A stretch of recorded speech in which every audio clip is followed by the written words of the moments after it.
Alright, exam 1 review. We're on question 14 now. Question 14 is a contingency table.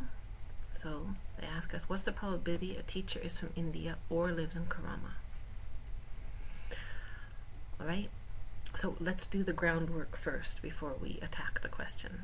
Remember, with a contingency table, we should always first add the columns, and then add the rows, and then sum these totals, and then check to make sure that this also equals this number. So the sum of these three numbers is 249. Okay, these three numbers sums to 338. Total number of Lebanese is 279. Okay, then the total number of people who live in Karama is 428. Total number of people who live in Jumeirah from our survey is 232. Total number of people who live in Mardif from this survey is 206. Okay, so then after I've summed, then I'm going to add this plus this plus this. It's going to give me 866, and that is our sample space.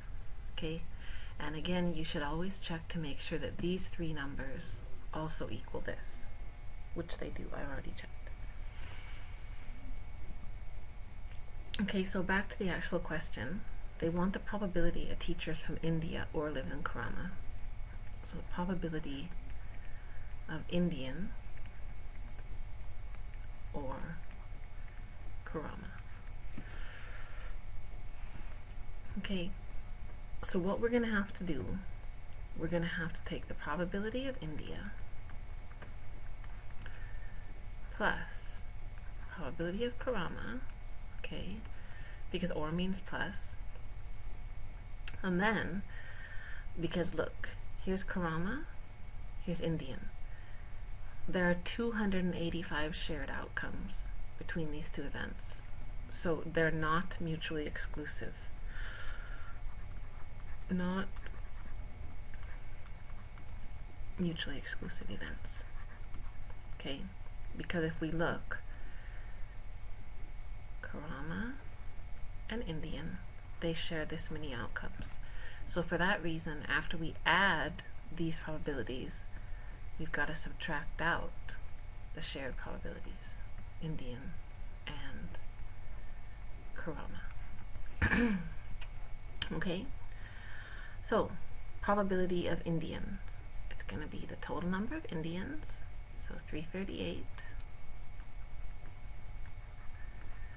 over the number of outcomes in the sample space, 866. Probability of Karama, total number of people living in Karama, so 428, over the total number of outcomes in the sample space. And then we've got to subtract out the shared probability, so Karama and Indian, there's the number of outcomes in that event, 285, and again our denominator will be the number of outcomes in the sample space. Okay, and if we do the math on this, we're going to get a final answer of 481 over 866. Alright, so that's question 14 in the exam 1 review.